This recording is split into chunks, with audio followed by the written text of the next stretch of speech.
right now? As of right now, yep. Okay, great. Thank you. So we're going to call this meeting to order here at 10:31 a.m. Do we have a motion to approve the agenda? Or well, actually, first, yeah, okay, thank you. I mean, we basically already did roll call. The only people that are not with us are Dennis and Wayne. And so Stephanie, you made that motion to approve the agenda? Correct. I'll support that. Great. All right, all in any discussion? If not, all in favor, please say yes. Yes. Yes. Yes. All opposed, all abstaining, so that passes unanimously. Moving on to public comment. Do we have anybody for public comment, Sean? We don't have anyone on the line. I think we have a couple written comments, though. Yeah, we do. So we do have two written comments. Excuse me, I don't know what, I accidentally muted myself for a second there. We do have two written comments that I received, so I'll read those briefly. Let me just pull these up here. So first we got two written correspondence emails, one from Jerry Nault of 1851 North McClellan Avenue here in Marquette. She says, ad hoc housing committee members, thank you for taking the time to serve in this committee. I reviewed the initial report and the accompanying information on the Marquette City website. The city ordinances and policies make Marquette the desirable place that it is. Suggesting to change these defeats the hard work of the commissions and committees that made them and changes the feel and makeup of the city that it is today. Some of the comments on the surveys state that living in Marquette is too expensive and suggest that something needs to be done for the people that want to live in town. It seems unreasonable that builders/owners would renovate/build and then offer their properties for less than it costs them to build and maintain them. There is a difference between wanting housing in a particular community and needing housing in that area. It may just be the reality that it is out of the price range of some people. One comment was that living out of town increases the cost of transportation. With the exception of the food co-op and the farmer's market, there is not a place to buy groceries in the city that is accessible without transportation. Thank you for your time. I will continue to review future updates on this issue. So that was one of the written comments. I just want to say that. I mean, Stephanie, can you respond? I just want to read the one more, and then I think we'll have an opportunity we can respond. Normally, we, at least on the commission, we'll go through these, and then commissioners have an opportunity to respond afterward. So just one more. This is from Margaret Brum, 404 East Magnetic Street, Marquette, Michigan, 49855, to whom it may concern. I am writing to ask that I think she meant that you postpone the finalization of your report to the City Commission until such time as your committee can meet in person and have people address the committee for public comment in person. I am asking for this short delay because I am very concerned about the recommendations from the committee to create increased density of population in certain areas without regard to the issues created, such as having vehicles with no off-street parking available. And I do not believe there will be support for adjusting the winter parking ban to allow for on-street parking because people are concerned their streets won't be plowed adequately. The committee has not yet taken time to interview people who build and operate mobile home parks, small houses, parks, and other viable alternatives to increase density housing. Please request an extension of your charter and give yourself more time to collect more input from current Marquette residents. Very truly yours, Margaret Brown. So those are the only two comments we have. Looking at the agenda, I guess, Stephanie, if you had a comment you wanted to make real quick, you could go ahead. Well, I just wanted to say I'm very pleased that Jerry wrote in. She had called me and we had a very good discussion, and she pretty much reiterated in her written comments what we had said personally. And that's all I'll say. Yeah, I had an opportunity to have a good conversation with Ms. Nault as well. And I think she's probably contacted other commissioners and members of the housing committee. And I think it's good that people are reaching out. So yeah, definitely want to encourage more folks to continue reaching out to the committee. I will say I had a conversation with somebody just yesterday who who is a senior citizen who is very concerned about housing affordability, especially for seniors and retirees on fixed incomes. And she asked me to pass along to the committee that she had called, and she seemed especially interested in the idea of having some more missing middle housing near downtown areas, and cottage courts and modular housing. We had a really good conversation about some of that stuff. So I think it's important to recognize that there are people reaching out to us as well who are sharing positive feedback also. Yeah, and she did ask that I share that with you. I had a brief discussion with Margaret Nault too, and it was quite positive. I think she was With Ginny Nault or Margaret Brum? no, Ginny Nault. Okay. Yes. Anyway, so I think we can move on to new business. So first, do we have a motion to approve the meeting minutes from February 9th, 2021? So moved. I'll second. Okay, great. So moved by Stephanie, seconded by Mark, I believe.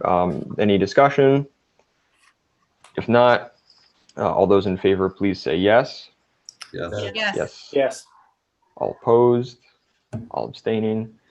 That passed unanimously. And so that brings us to our second new business item, which I'm really excited about.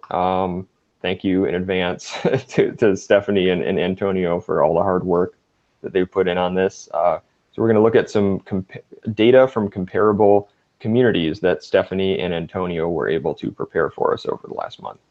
So I guess I would just hand the floor over to you, Stephanie and Antonio, and please feel free to take it away. You can share your screen. I think everybody should have also gotten a copy of the PowerPoint presentation that they are presenting mailed to them as well, or emailed to them as well. Antonio's the brilliant one that knows how to put screens and things together to make it look good. So I'm going to let him start.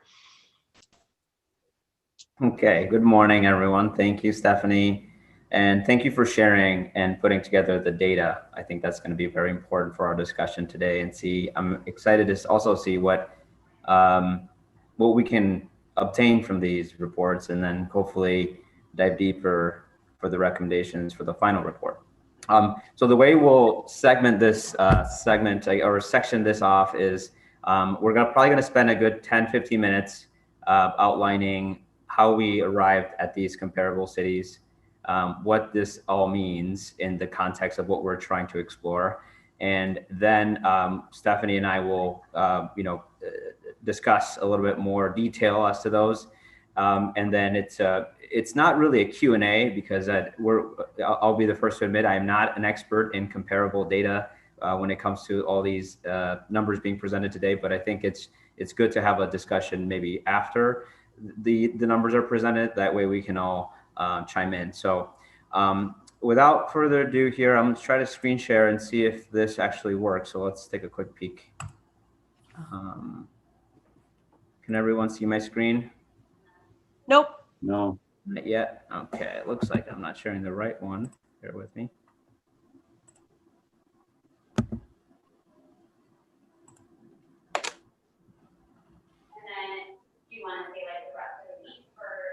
And Antonio, if you're having, oh, there we go. I can see something now. There we go. Let's try. I'm going to open up the P just in case it's a little faster than the PowerPoint. Maybe that's what I'm doing now. Can everyone see the screen now? Yes. Mm-hmm. Yep. Excellent. Okay. So for today, we will explore comparable housing data. So one of the questions that came up for those following our meetings from the last meeting, I think Mark and a few others expressed interest in finding out a little more detail as to what the rental and housing costs are in other parts of the country, not only in Michigan, right? Not only in the UP, but as we explore a little more detail, we wanted to find out if there are any sister cities, quote unquote, that would be equal in economic strength, would be equal in population, would have similar trends, and maybe a rural component, et cetera. So we put together a few options here, and we'll get right to it. So this first slide is just the savings bank downtown. Let me go back down here. Can everyone see that okay? Yes. Okay. So we'll start with the comparable community parameters. And I preface this with a little bit of some disclosures and things of that nature. So for the first slide here, on your right, you're going to see a chart of all the cities, a preview of all the cities that are 543 or so micropolitan cities. We'll get to that in a bit, but the reason I put this out here is because this is a list of rankings brought together by the folks at Polycom. It's called the 2021 Economic Strength Rankings. And there's a full methodology, and I included the link as well. So if you're really inclined as to find out what formulas, what data, what subsets are helping these numbers being put together every year, you can actually dive deeper there. But for our purposes today, I'll just highlight that the report specializes in studying the dynamics of local economies, such as Marquette, that have created they have created economic strength rankings for all the metro areas in the United States, so the top 350 or so, since 1996. So there is some historical context to this. And for our purposes, the micropolitan, so the very small cities, population between 10 and 50,000, they have put together a list since 2002. So we'll come back to a little bit of that, but the formulas used to determine economic strength in a community measure how the economy has behaved and not what's causing it to perform in that way. And that's really important as we look at construction, retail, incoming money from tourism, et cetera. So I just want to put that with a grain of salt that we're not really interested in the why so much. We can get to some of those maybe case studies later, but we're interested in actually where they're at now and what those costs are reflected in that performance. The third point is the methodology. So some of these numbers come from various organizations and entities, both at the federal level and nonprofits. So regional economic information systems, BEA, and the U.S. Department of Commerce. And as I mentioned, some of this data goes back to coming back from the 60s. So every year they look at and republish this data. It includes job earnings, per capita income, specific personal income, industry type. I mean, there's so many things that go into this. So again, just highlighting some of the ranking information and where it came from. And lastly, some of these areas, maybe even such as Marquette, you could argue, have become destinations for retirees. And that's really important, I think, in this context locally, because when we have these growth numbers in construction, which here in Marquette, we would say is booming, and and retail, that may not be a sign that there's a strong economy. So some of these factors also impact other cities that are tourist heavy, and I'll highlight on the next slide which ones those are. But just wanted to give everyone a sense that these rankings are studying the dynamics of the economy, the strength, the weakness, and there's other probably resources we could get into, but for today's example, this is one of the main ones that we highlighted from. So for today, we will look at a few pieces of comparison data in the next slides. Median house price, rental price, 1 and 2 bedrooms, area median income, unemployment rate, and then the rental versus ownership component. And forgive me, team, if we missed any from that we requested from the last meeting. We could certainly provide some in the future, but these were the main ones we looked at or we're going to look at. So next slide. Okay. Bear with me on this. There's a lot of information going on here. So we'll try to start with maybe locally here in Marquette. This slide will, I'm trying to move my screen around, excuse me. This slide will look at a comparison of some of the sister cities or comparable communities throughout the United States. So we first start with a list of 500 or so towns, cities that are smaller in size. So even capturing the right comparables is a very tough exercise. It was fun, but it was challenging. So what I'll say with this is what I did here, and this was a dual effort with Stephanie, of course, we took the information for Marquette, which you'll see on your left screen. So Marquette, Michigan ranks 225th on that list. Stop. And its population is hovers around 20,000 or so. This does not include the students at NMU. The median sold housing price is listed there. The rental versus owner. And I just want to interject, some of these statistics may be different than what we have, but we use the same data for all, from bestplaces.net and Realtor Property Resource. We use the same data all the way across the board.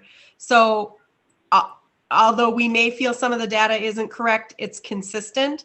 And I just want to highlight again that median sold price is the middle sold price as opposed to the average sold price, which you don't have anything lower than zero and you have $1 million home and it skews all your numbers.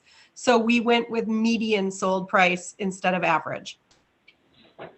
Absolutely. And I'm glad, Stephanie, you brought that up because I think before we get into how we arrived at some of these numbers too, it's important to highlight, maybe can you talk, Stephanie, about the rental 1-bedroom and rental 2-bedroom price? Like, is that average, median, how? That was average, and it was taken from the website that I already referenced that you have the link to in this report. Mm-hmm. And it takes into account, I believe, all of the different factors, like, some of the rent is subsidized. So what are they actually paying, which is going to bring down those numbers. But again, it's consistent through all of our comparables. So we use the same data. Would it be fair to surmise that the rental 2-bedroom price in this very example with Marquette, Michigan, listed at $745, is that the price times 2? So a 2-bedroom would be close to $1,500? It did not say that, no. Okay, I just want to make sure we're clear on that, folks, because there are some examples in the next slide that we'll highlight where the 1-bedroom was more expensive than the 2-bedroom. So I just want to make sure we're all kind of on the same page with the data. As Stephanie alluded, it's going to be consistent. We didn't grab from different sources. This is pretty much coming all from the same information that we all have access to with certain parameters here. So just going back to Marquette real quick. The Marquette area median income, or the AMI, is about 36,000, which I think is right in the ballpark of what we're looking to accomplish in terms of finding solutions for housing in that ballpark. 36 to 50, I think, was where we had that missing middle component. The unemployment rate in Marquette is 5.6%. I mean, with the pandemic, some of these numbers may be different. So again, we're not really too focused on that right now. And yes, it is a college or university town. What you'll find is most of these towns or cities are actually college, have a higher education component. So, we can explore further if we need to, but I think there's only one that may not have a technical college or a community college. Can I ask a question real quick? Yes, please. The income, is that just for one individual? That's not household, right? Correct. Okay, thank you. Mm-hmm. Yeah, great question. The next few examples here, Port Angeles, I know for a fact is tourist heavy. It's about, I want to say 2.5 hours from Seattle. So if you want to explore further, there's a lot more data you can find on them online, but I thought it was interesting to compare that and Traverse City in the same slide and Marquette. They all have a tourism component. Bennington on your right, furthermost, is right around 3 hours from Boston. So that's also another rural town. And Vermont, similar to the UP, has a lot of farming, a lot of, some of different labor sectors, you could argue, with that. But if we start to hone in on some of this comparable data, you could clearly see that Bennington is and maybe Stephanie, if you want to chime in on this, the median sold housing price in Bennington is way different than the other three. And it's also interest because their rental is higher. absolutely. So the 1-bedroom price are similar in that regard, and that's very interesting to me. So we can we're going to go over to the next slide so you can kind of get a real sense of all of the comparables. Of note in this presentation, you're going to see that the rental versus ownership continues to increase as we go along. So I started with Marquette with 47% rental versus ownership, and we creep up into the high 30s with Bennington. And as we move further to the next slide, we have another 3 cities, and it's going to keep climbing up. So I think that's something to take note or keep in mind as we discussed later. Again, Marquette on the left, and then we have 3 other cities: Gainesville, about an hour 15 from Dallas; Carbondale, about 2 hours from St. Louis; Athens, the nearest big city is, I'm going to say, Columbus, Ohio, about 2.5 hours from there. So again, these are all in that same market that we wanted to take a look at.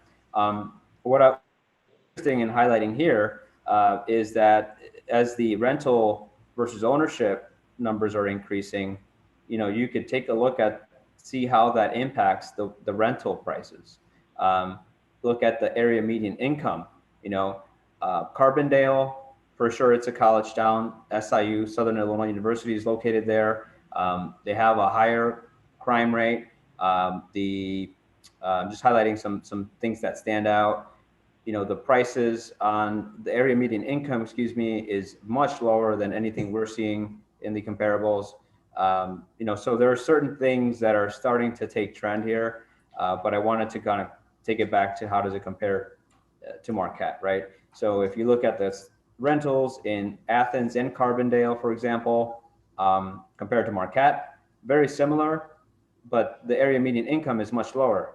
So, where does that, that's a very interesting point, I think, that we can talk about, because I think part of the exercise was determining what rental markets out there in the United States, how do they look compared to Marquette? So I think that's maybe worth exploring a little bit further.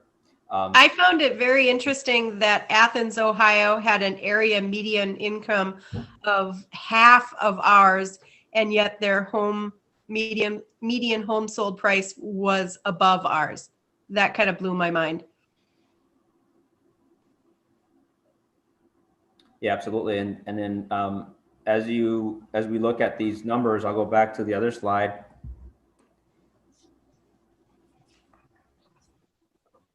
I'm also paying attention a little bit to what the rankings look like.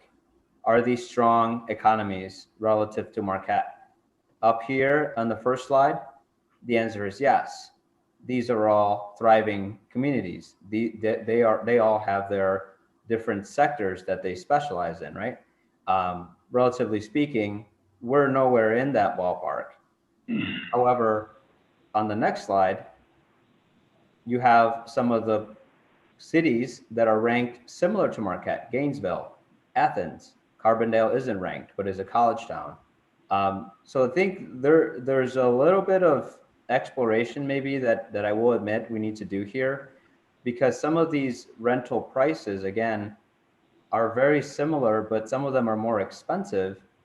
And, and I think that there's probably a little bit more discussion as to why that is. I don't know, Stephanie, if you got a chance to look at any of the housing stock, the available units, whether rental or not. I'd be interested to see if it's a market-driven force or other factors. I think I had a chance to peruse them, and I think one of the things that has Marquette's rental inventory I think those numbers look low when we see what's actually available. But what that takes into account is we often see people staying in the same rental for 5-10 years, and their rents are incredibly low. So they are absolutely not market rate. which is going to skew those averages lower. And in a town where you have a higher turnover in your rentals, those prices are going to go up faster. So absolutely, I think, just again, some of these rankings, they are just a number at the end of the day, but we wanted to just capture some data that is outside of the state, in other parts of the country. And I think overall, they are very similar in the ballpark, but I don't think it's fair to compare right now with very limited data as to why they are the price that they're listed at currently. There may be further diagnosis impacting that. I think some of this information could be a economics student senior thesis. You can go so deep dive on it. For our purposes, I think what we were tasked to do was to really compare and see if Marquette housing numbers were that far out of range of other similar communities. And realistically, the only reason we put Traverse City in there is because so often we hear that comparison that we just thought we'd throw it in there. If we were just looking purely on rankings, I don't know if we would have considered Traverse City in our numbers. But I think that these numbers correspond well to saying that we are not as critically overinflated pricing as maybe some people would have us think that we are.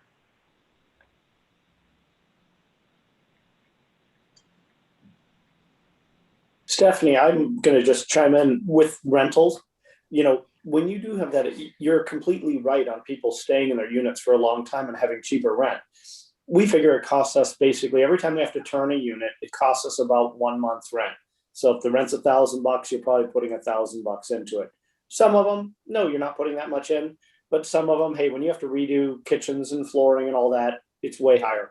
So it's much cheaper for us to only give somebody a $5 or $10 increase and keep them in that unit. We have had some people that have been in our units where the market rent might be a hair over $1,000, where they might be at $700. So there is a lot of cause for that throughout this area. Thanks, Mark. Yeah, I'm glad that you explained that, Stephanie, because when you look at the rental prices in Marquette, those just seem really low to me, but I didn't factor into, I just know what's for sale now, what's out there now, but if there's somebody living in a unit that hasn't had their rent raised in 10 years, that's a whole other story. And that is, when you look at how few are actually change over each year, the percentage of domiciles that are long-term are quite high.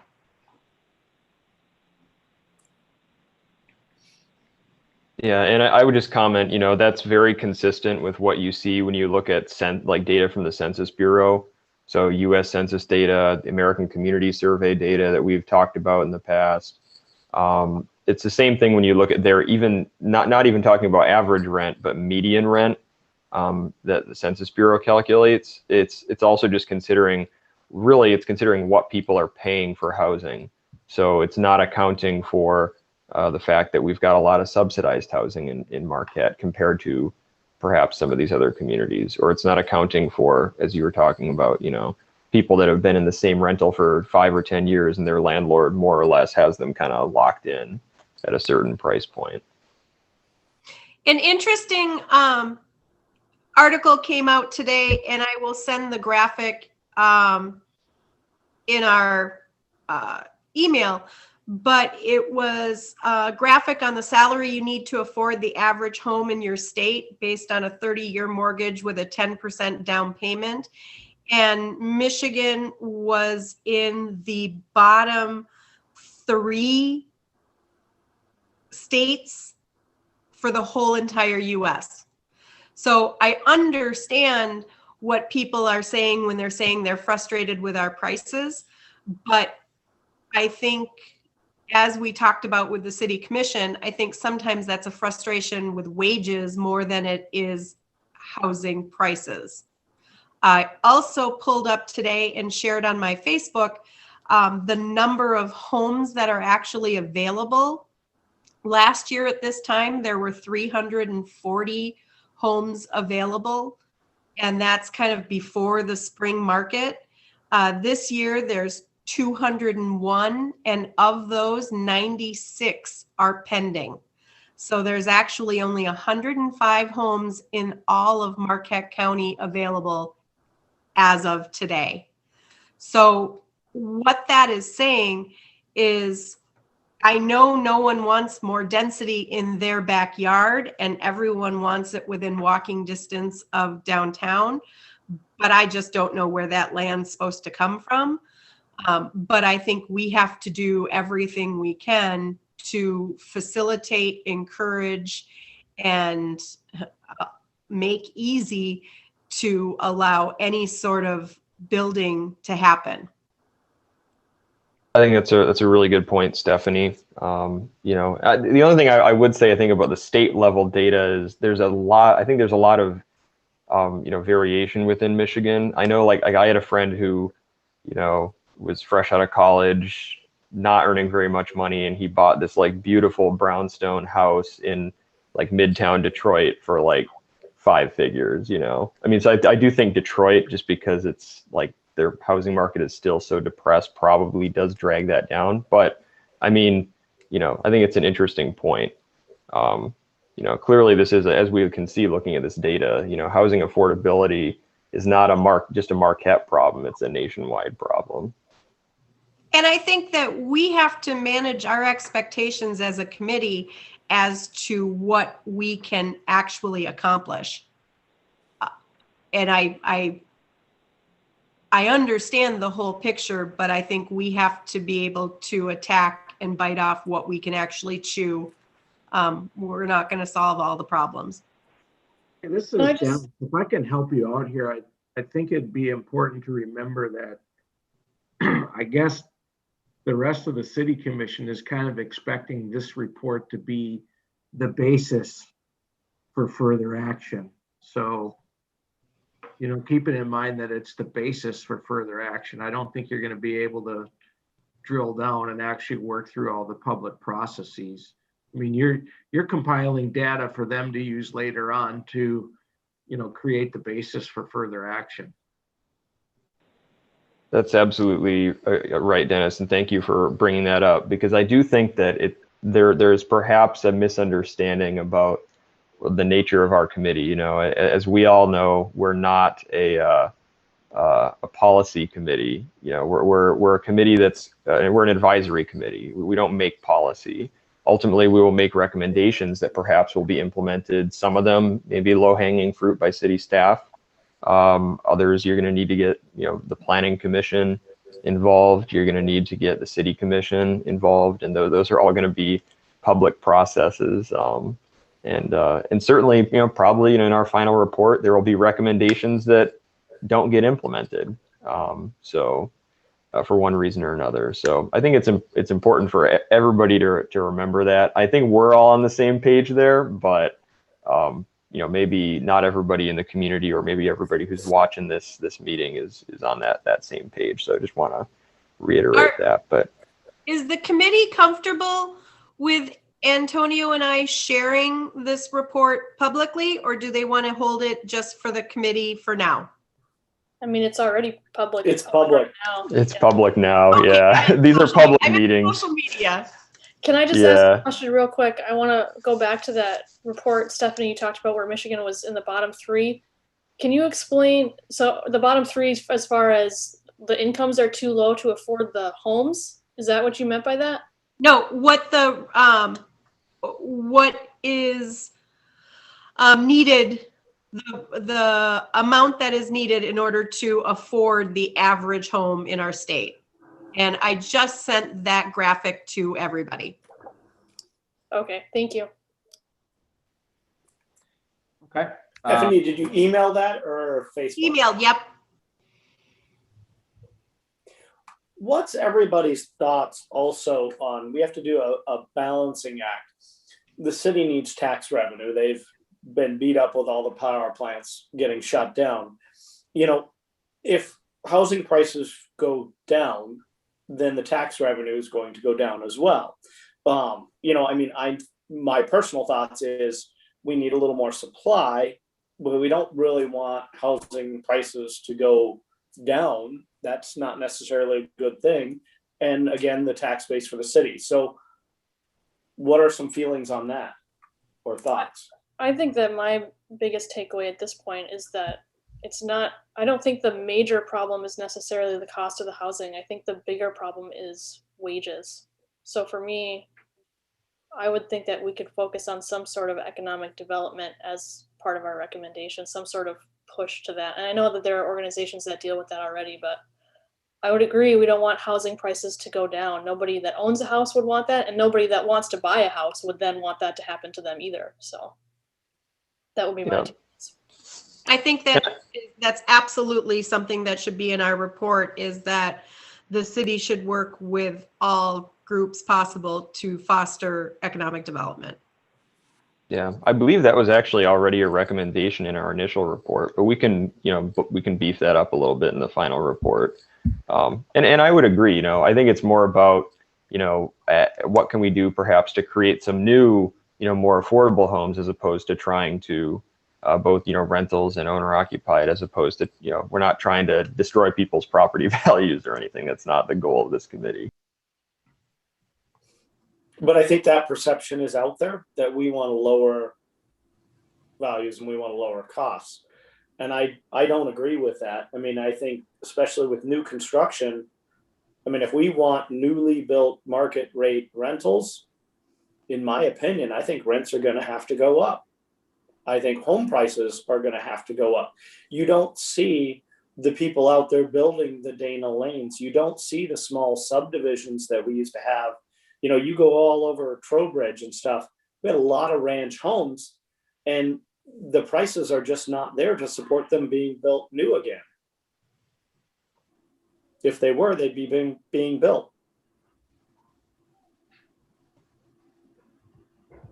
Yeah, I think that's a good point, Mark. I think we'll have further discussion about that particular topic. We'll at our next meet. So our next meeting actually will be later in March, but at our meeting in April, we're going to be talking about low income housing and homelessness, so how we can maybe get some more lower income housing developed in the city, potentially. And then in May, we're going to be talking about single family homes and kind of strategies to get more affordable single family housing, and including modular homes and some other kind of creative strategies that could be applied there. I think we're gonna have some really great guests to talk to us about some of that. So I think that there are strategies that can be applied for sure, that can deliver some of those more affordable units, but it's going to need to be a team effort. It's going to require public-private partnerships and things. I mean, you're absolutely right that the market alone is not going to start suddenly producing a bunch of affordable housing. And I think stressing the difference between modular housing, panelized building, and manufactured. And that some people are just not going to understand that. And then, Evan, you've done a good job on getting the agendas all set up. Do we have some time? We need to work with our neighbors like Marquette Township and Chocolate. They have more vacant land, even Sands Township. They have more land, and maybe that's an opportunity to explore with them to get more housing. Yes, it's a little bit of a drive. Everybody wants to be in Marquette, but people can't always afford everything they want. Like that one lady was saying, there's a difference between needs and wants, and if they have to drive 10, 15 minutes, it might be okay. Yeah, I mean, that could be a good, I mean, I know that, obviously housing is a regional issue. It's not just confined to the city limits of Marquette. And, I think that could be potentially a good, one of a good follow-up to our committee is, it's sort of beyond our scope, but I think that, we can maybe get some kind of regional, Marquette area or Marquette County housing discussion going with different local units of government. And I think that's already in process. Is it Housing North that is working with that, which is Sarah? Well, so Sarah Lucas, she'll be one of our guests in May. She's she created Housing North, which is actually the Northern Lower Peninsula. She helped create that organization. And then now she just got hired as the CEO of Lake Superior Community Partnership. But we could potentially see a similar type of organization, in our area, maybe a county-wide thing, or maybe it could be several different counties like Housing North was. You can imagine potentially something like that coming, springing out of some kind of collaboration between local units of government and maybe QPAD, our regional planning agency. So yeah, I think there's definitely some opportunities there. I think it's a really good point. Maybe something that should be in our final report is a recommendation to have a more regional level discussion as a follow-up to this.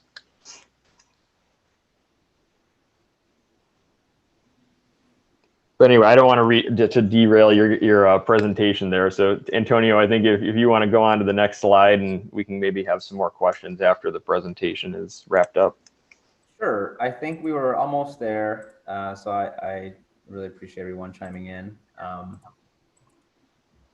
Finally, in the last slide here, after we went through the comparable cities or communities, this, I guess, is just looking at the rankings from that 500 list in Michigan. You have 2 in the top 100. That's going to be Traverse City, Holland, Michigan, for economic strength and performance. And then from there, you have our neighbors, Iron Mountain, ourselves, Escanaba, in the UP. And the list goes on and on. So this is just kind of for fun. Just wanted to demonstrate, show what actually is being listed out there. Here are some more resources, and then just finally just a group discussion, which we already have been doing. From this data, from this set, what's going to help us determine what information will be useful for the final report. I think questions that come up out of this will be good as follow-up. Myself or Stephanie, would be a resource for this. Any additional information that, or resources that we have not thought about, that could be good in exploring some of this. And I guess I'll leave the team with one final thought that I had as we were going through all this. One number that I didn't see here, and it's probably because it's a local data or local information, is I know, Stephanie, you talked about posting on your Facebook or social media the availability, I believe, of units in March of this year compared to last March 2020. What's interesting is that the direction that's turned is there's a lot less units available right now. So my thought would be here is, in this presentation at least, I'm still wondering and want to find out more how those numbers look in the last year, the availability of units, that is. And I think to Mark's point, yes, we don't want housing costs going down, so necessarily like driving that down. The market is the market. But what we do want to point out as a committee, I think, if everyone shares a sentiment, is that we want to create avenues for exploring opportunities in order to come up with solutions to be able to get to a point where we are building more units collectively. And I think that's demonstrated in the need for available units right now, whether it's local, whether it's Marquette, Township, Ishpeming, Negaunee, the county. I think we cannot deny that there is a huge need right now for units that fall in that price range that we're looking at, that is considered, quote unquote, affordable for someone making $36,000 to $50,000 a year. I think that's probably my biggest takeaway is some of the policy, some of that will maybe later be put forth by the commission, some of the things that will happen as we carry along. I still think that need is probably the most important part for me.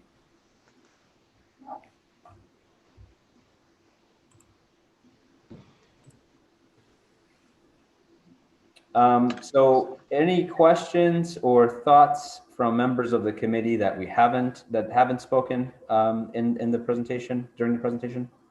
I just want to add anecdotally, what I'm hearing from my realtor friends in the Traverse City area is their missing middle is about an hour away. Their nurses, their teachers, their service workers, they're only able to find properties with an hour commute into Traverse City. So putting that into perspective, a commute from Negaunee or Ishpeming seems real reasonable, which are thriving communities on their own. It's not like you're out in the hinterlands with no services.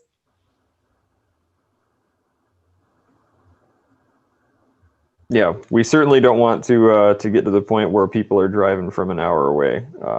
Absolutely. And then I just want to acknowledge that Wayne Primo is with us, so welcome, Wayne. So I guess yeah, I don't have any I don't have any questions myself. If there's any sort of a last call for questions on this topic, I'll put that out. If anybody had any comments as well, even if it's not in the form of a question.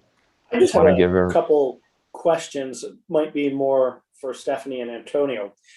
The rankings on your last sheet, you know, I question why like Iron Mountain is so much higher than us in a ranking, you know, and Escanaba is right there. What plays a role in those rankings?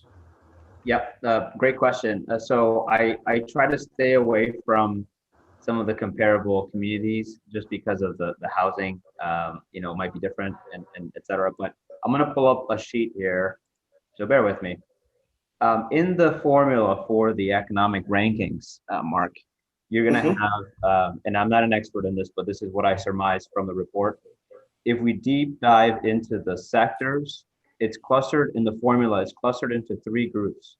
The first group is the overall growth in size and quality of the economy. Quality is based upon what people earn as individual earnings influencing a standard of living. So for example, they cite in the report, all workers, the earnings for them, that's a data set. All the workers, the job types and jobs, all workers, wages, the per capita total worker earnings, the personal income, the earnings by place of residence, so relative to where they live, the capita earnings by residence, wages, salaries. So all these numbers are group 1. The second group is what is considered how the economy is currently behaving. That group 2 is going to be small businesses and construction and retail. So that's the incoming or the flow of money into the area. They look at, Polycom does, earnings for non-farm, jobs, wages, construction, retail, etc. So those are the second group. And lastly, the third group is a negative sector. So those are things that reflect poorly on an economy, such as per capita income maintenance, welfare, per capita medical assistance to the poor, Medicaid, and all these, I guess, clusters are built into their formula combined with the data from the sources that I listed. So I don't know if that helps answer your question, but how we compare to Iron Mountain is those are the factors that they look at when they talk about the strength of the economy, how it's currently performing. Okay.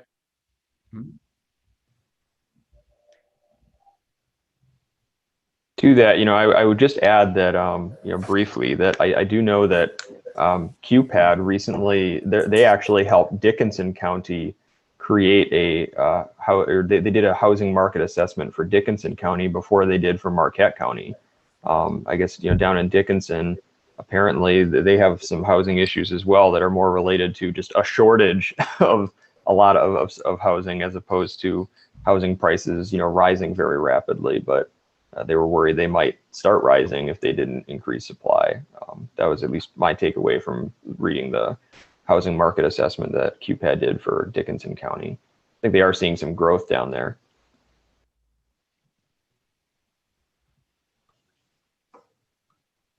Yeah, they absolutely could be doing the same exact thing down in Dickinson.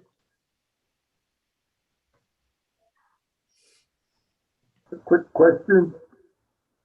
Go ahead, Wayne. What's going to happen? Will housing costs go down or up when the interest rate rises and eliminates a lot of people from being able to afford a house? What the economic advisor for National Association of Realtors postulates that it will equal out, that it will, as the interest rate rises, they anticipate that housing prices will hold fairly firm. They don't see the housing prices going down. Unfortunately, what we're seeing right now is so many people are buying with cash. I don't know where they're coming up with it, but that won't stop cash buyers. And I mean, I was talking anecdotally with another realtor. We sold, when I started in real estate, it was 6-7% interest, and we sold houses all the time. It'll just get factored in. Okay. Well, I've watched in the past when the interest rate went way up. Let's say there were 100 realtors in town, and when the interest rate went up, they ended up with 10. A lot of them just dropped out because they couldn't sell anything. I think you're going to see that now because of the inventory.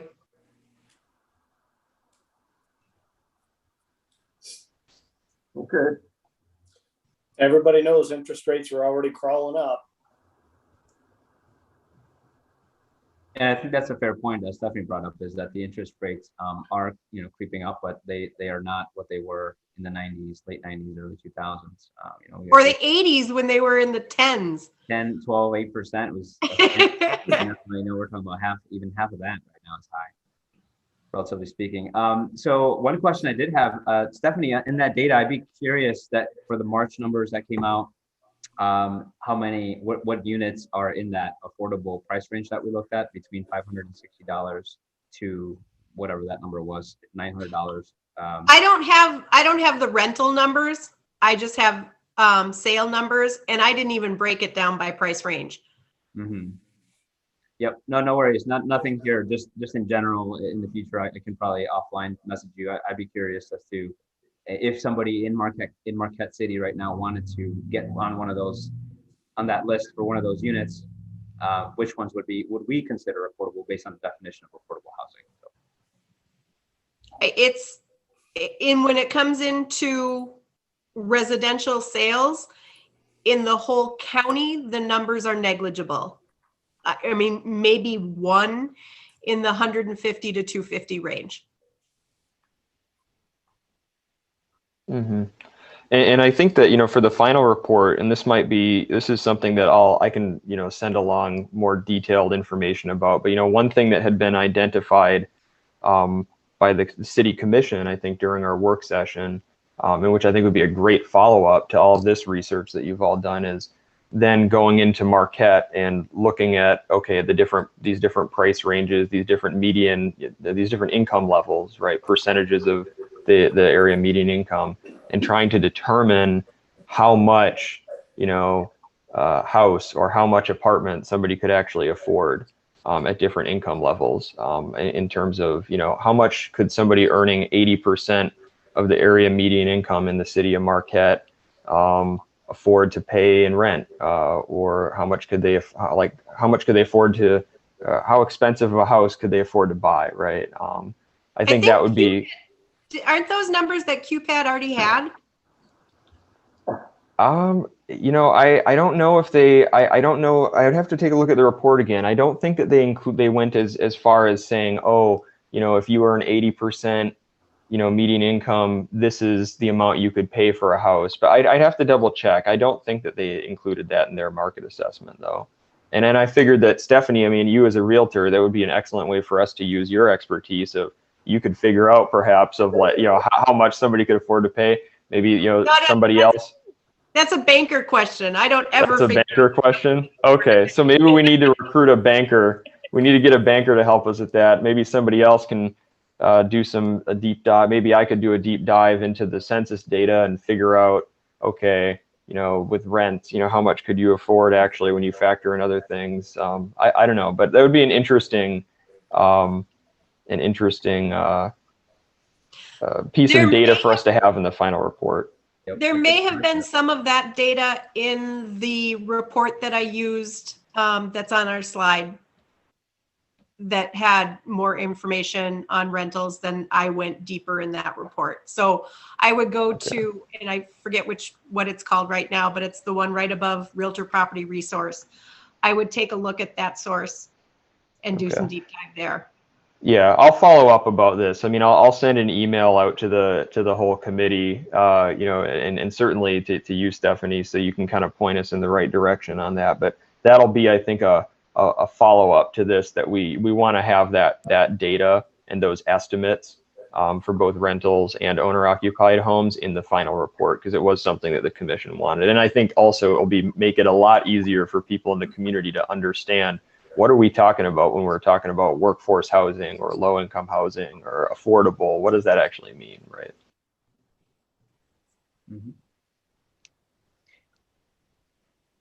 Do we have any final questions on this? I think, in a few minutes here, within the next few minutes, we should move on to our final topic for the day.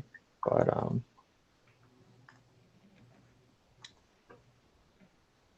if not, we will, I think we'll move on from this. Thank you so much, Stephanie and Antonio. This was incredibly interesting, and this will be great data for us to include in the final report. I think, we can move on. Or sorry, go ahead, Stephanie. Final thought from Stephanie. Antonio, if you could share this on social media and maybe tag other members of the committee, I think it's great information to get out there publicly. Absolutely. Okay. Sounds good. So moving on, we've got our third new business item. We were going to have some discussion about short-term rentals at today's meeting, and I kind of, we don't have a presentation or anything, but I was hoping that perhaps, Dennis, if you could just provide a brief, maybe just like a brief summary of how short-term rentals are regulated in the city of Marquette right now, and kind of what the current situation is. Sure. So short-term rentals in the city of Marquette, after going through a process with the city commission, are indeed regulated, a combination of two things. One, through the land development code permission-wise, and then through the rental code ordinance for fire department inspections and so on and so forth. Without going into incredible details on it, there is a cap on the number of short-term rentals in the city. Dave, maybe you can help me out, but I somehow think that number is like 350 or something like that. 250. 250. Thank you, Stephanie. And then the permissions for them in the land development code specify where they can be located at, one per block, so on and so forth. As far as I understand, the waiting list is currently full. We are capped out at 250. However, one of the things that probably needs to be discerned from that waiting list is I know there are people on the waiting list that aren't using it. Or there may be people that were in line early enough and obtained the right to do a short-term rental, but they aren't using it. They're kind of sitting on it like a... Oh, there are absolutely people who got it in order to block any others on their block. Right, and there's others who got it because they want to have it later on. They had the forethought to secure one until they can afford to be able to have such a property. So, as far as the fire department inspections go, it's been a pretty fluid process. They go in, check for the rental code stuff that they need to check for, and move forward. We have had a couple of challenges with some of the short-term rentals. mostly related to uncovering units that, in a recent case we had, it was uncovered that it was someplace that was listed as a duplex, but they were actually operating as a triplex when we went in to do the inspection. And a lot of this stuff is historical. So people have been doing this for years. And then the property changes hands, right? And it's always the next person that tries to do the right thing and ends up uncovering some type of nightmare for themselves. But that's where it stands now. As far as policy direction, I have not received any indication from the city commission that there would be any change in policy direction at this point in time. I think that would be some discussion that this committee would have and some type of recommendation for that. I will say from a planning perspective, in the community master plan and the planning commission, it's kind of a double-edged sword, right? Because something like a short-term rental or a homestay, in more particular, the homestay itself kind of operates like an accessory dwelling unit, except in the homestay you could make more income off of it and maybe be able to afford your house. So that's one of the ways that it's looked at by the planning department in terms of promoting affordable housing. Now, the double-edged side to it is a house that is strictly used for a short-term rental obviously takes it off the market for the community. And probably, one could argue with our tourism, that could be responsible for pushing up some of the values in the city. Although I think that would need a lot more discussion, especially when we're capped at 250 and what little percentage that really is.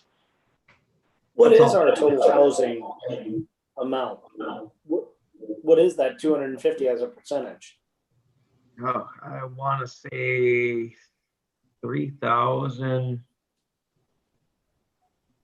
One time I had this number, Mark. Now you're going to do this to me, but I can look it up and get back to you. I want to say we had 3,200 some odd residential parcels at one time. Okay. That doesn't relate to number of units now. Yeah. So like Snowberry would be one parcel. Yes, it would be, correct. Okay. I know that some people have seen this, but just as a small side note with the tourism point, Munising showed 1.2 million visitors on their last report a few weeks ago that came out.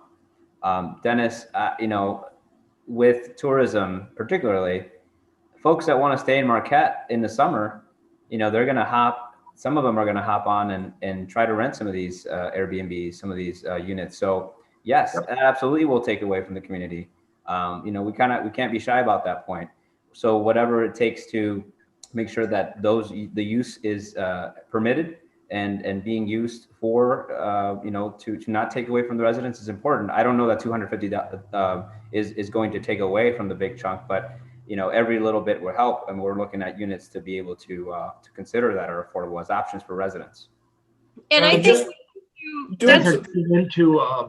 you guys are getting into something that I'm going to throw out here, right? When I go into strategic planning with the city commission, I'm going to try and convince them to do a collaborative study on planning for tourism.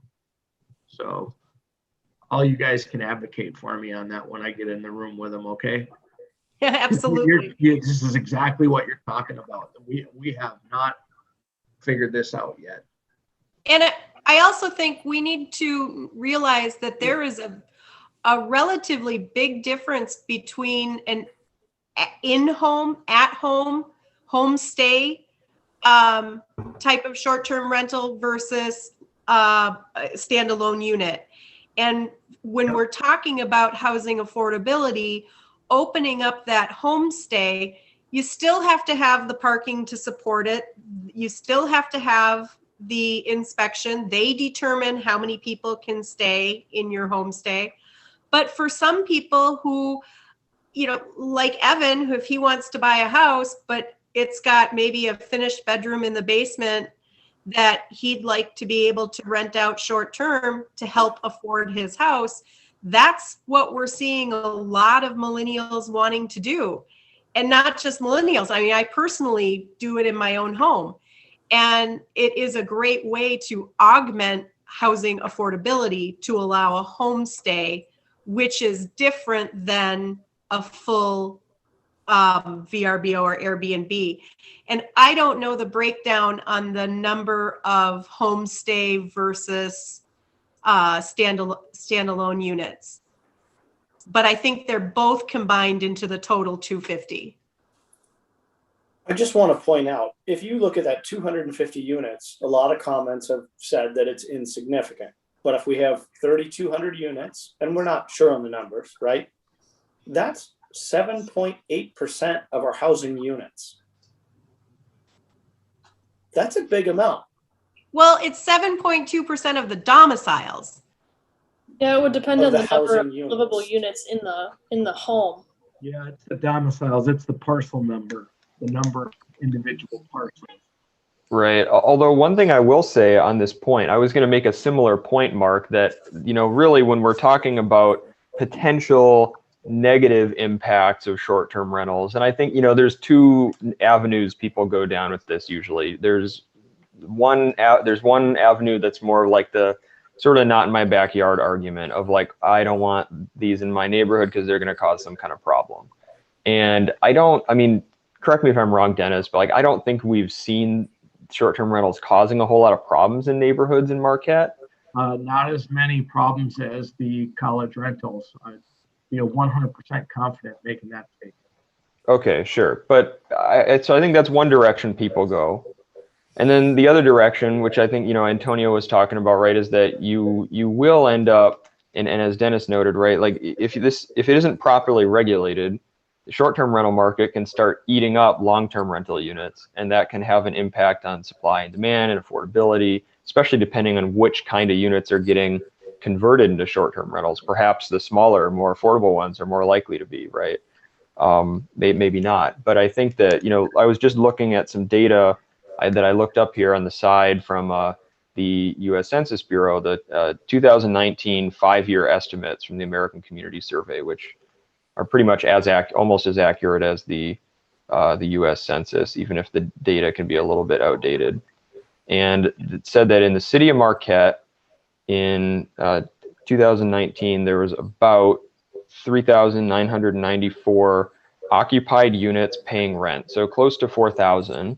And as Mark was saying, if you take 250 and you divide out by about 4,000, you come up with a little over 6% of all the rental units in Marquette. And that's a change that, happened really quickly. I think that, that's not a totally fair, I think that's not a totally fair comparison. It's not a totally fair comparison, but it's illustrative, I think, of what could happen if we were to be significantly raising the cap, right? And I don't disagree with that, but all of the homestay units that are in that 250 are already owner occupied. So they're not taking in and out of the rental. And I guess I wonder, we have no rental cap or no number cap on number of long-term rentals. So someone can easily buy a house and put a long-term tenant in, but they can't put a short-term tenant in. And so I think that that's a little bit of a problem. The other thing that short-term rentals do, and frankly, right now in Marquette, I have three clients, just me, of clients who can't start working because they have no place to go. We don't have that short-term rental stock also fills the need of traveling nurses, short-term professors at Northern, and people who are waiting for something to open up and are working. So that's something that short-term rentals also do. Mark, do you have any inventory of short-term furnished apartments? Because I have 6 of them, but what's that? I sent 2 people your way. I used to have tons of them, but they didn't rent very well, to be honest. We got rid of them and turned them back into long-term rentals. Mm-hmm. So we have vacant units.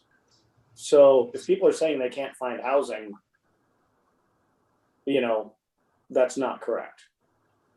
Well, but what people are needing is stuff that they don't have to sign a year lease and trust me, I give them your name. Just not your home number. Mm-hmm.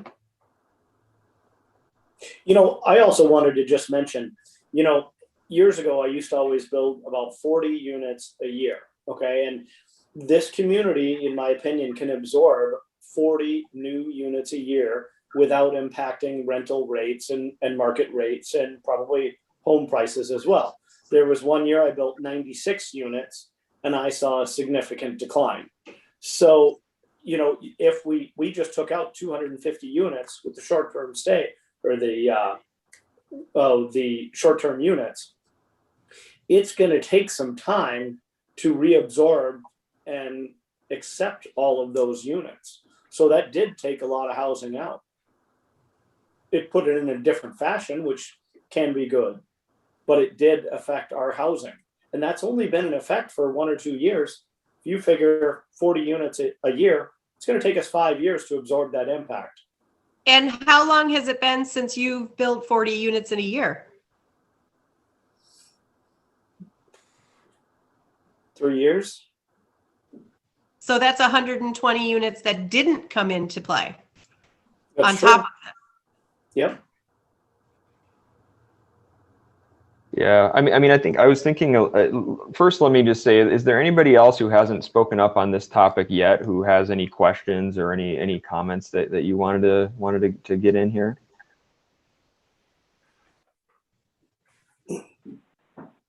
I guess I would just say, when we're talking about short-term rentals and we're talking about middle income housing, for someone who's looking to purchase a home, you can get significantly, if you look for a duplex or something where you can have an owner occupied, you can get significantly more income from a short-term rental than a long-term. So it could, if we're looking at making housing more affordable for people, it could help with that. So I think it's a double-edged sword. It might take more rental units out, but it might make more homes more affordable for other lower income buyers, if that's what we're trying to do.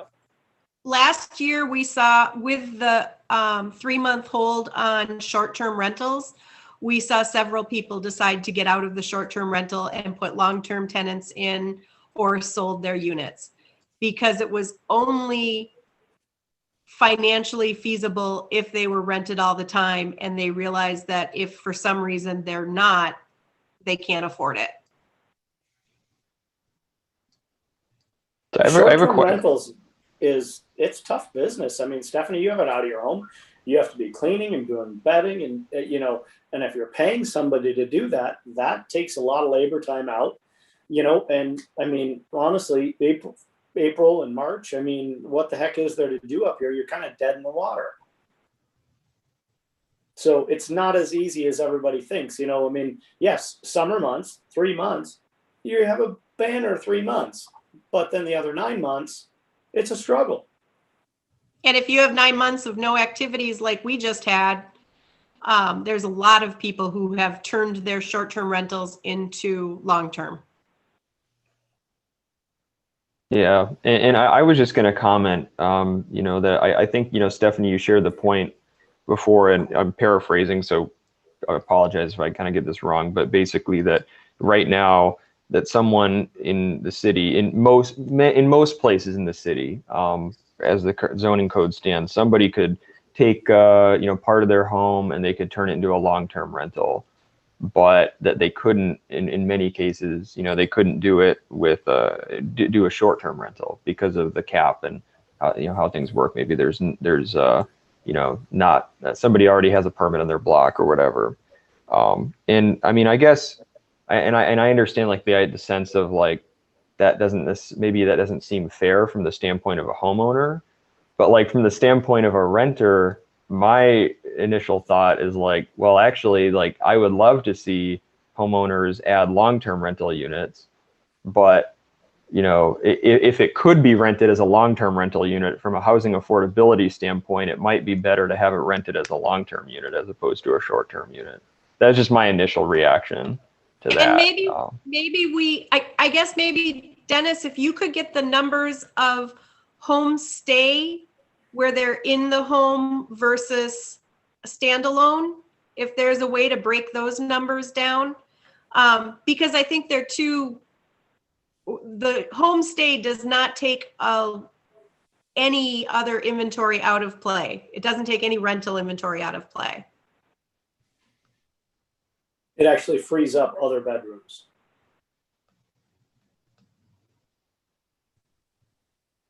How about you're basically looking for the percentage of STRs that are homestay, right? Correct.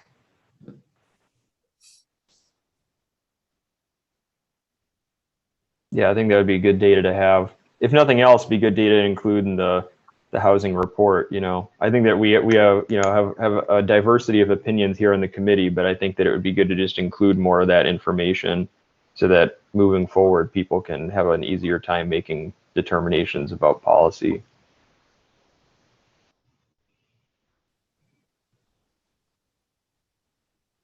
And I will say, a lot of times people think that the hotels are against short-term rentals, and being friends with hoteliers, I can tell you their frustration is not necessarily the short-term rentals themselves, but the fact that the hotels pay a room tax that goes to fund, Dennis, what's the name of what it funds, which spends UPTRA, yeah.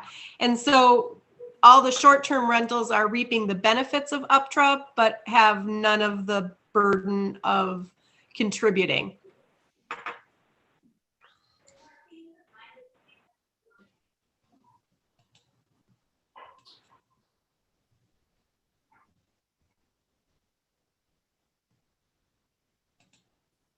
Sorry, I was just taking down a couple notes there.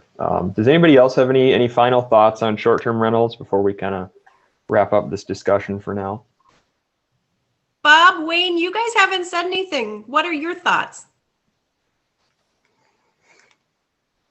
I kind of hark back to my time on brief time on the planning commission. We had endless discussions about short-term rentals.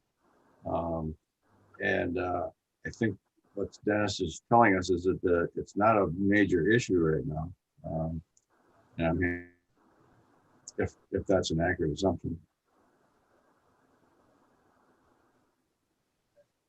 I can't speak to the economics of it, but I can speak to what I deal with in my realm is neighbors, how people get along, police reports, fire department reports, and things along those lines. From that perspective, it's not that there's not any problems.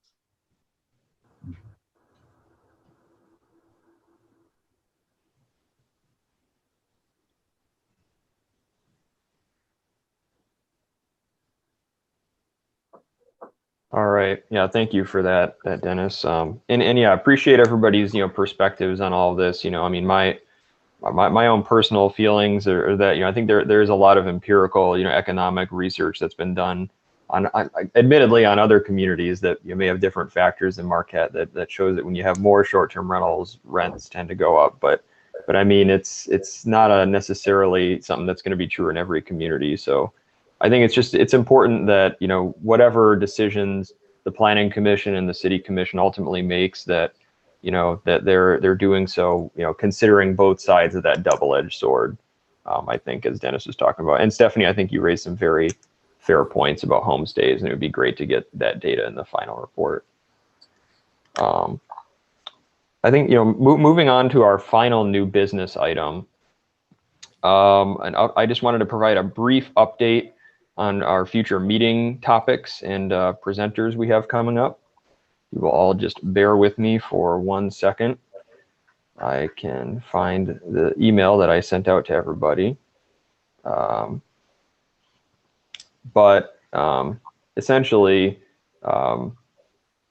we are going to be having a meeting later this month. I sent out a survey in an email. The subject line of that email is Housing Committee Updates. And I can send it out again right after this meeting, just with the survey link, because there was other information in that email as well. But essentially, I just want I would like everybody on the committee to take a minute and just fill out this survey so we can get our second meeting in March scheduled. That meeting will be a work session with city department heads from various entities and departments here in the city. I know, for a fact, folks that are going to be there. Of course, Dennis will be here, and then the police department, DDA, Board Light and Power, and then some others potentially as well. So right now, it's looking like the date that is working for everyone so far is Thursday, March 25th from 8 a.m. to 9:30. So if that works for you, and you haven't filled the survey out yet, that would be absolutely wonderful. But if not, just please fill out the survey and I'll send it out again after this meeting. And then other than that, I won't go into all the details, but essentially on April 13th, we're going to be having some great presenters come in to talk to us about homelessness. And we'll also be hearing from Sharon and Jackie about low-income housing. Jackie, and then, I know Sharon's not on the call, but we'll definitely be doing follow-up about that. Okay, because I'm not sure. I just want to make sure I know what you're looking for. Yeah, absolutely. I just felt that, once we were able to schedule our guests to talk about homelessness thematically, it would make sense to have a discussion about low-income housing as well. So yeah, sorry about that. I mean, we've got about 4 or 5 weeks yet, so I'll make sure to reach out right after this meeting to you and Sharon as well, so we can kind of get the ball rolling on that, and you can have some more clarity on that. And then May 11th, we're going to be having a meeting discussion about modular housing and other kind of innovative strategies that could be used for affordable housing development, especially, although not exclusively, single family home development. We may have to have a second meeting in May, kind of like we're having in March, just to talk about data-based metrics for success. That was another thing that the commission really wanted to see, sort of related to what we were talking about before about, what can people actually afford, and, how many units would we actually need in Marquette and things like that to meet the demand. And then June 8th will be our final meeting. We'll review the draft of the final report, make any amendments as necessary, and then hopefully vote to approve it at that meeting. And of course, we'll get that out to you all with plenty of time to review and make any notes and come up with whatever questions or feedback or amendments you might want to make. But Can I, Evan? Yeah, sure. Just to address kind of what Margaret Brum was saying in her public, is there any thoughts of us meeting in person with 25 and under able to meet in person per the city, or what are the city's rules right now? As of right, or yeah, go ahead, Sean. Sean can answer, or Dennis, either one of you guys. Go ahead, Sean. So right now we're talking about moving the city commission back to in person with the public participating virtually still. We don't really have a way to do that with these kinds of boards like we do with the city commission. And we would run into an issue having it in person. What happens if we exceed the 25 person in a room limit? We wouldn't want to turn anybody away from a public meeting. So right now we're going to continue doing all virtual.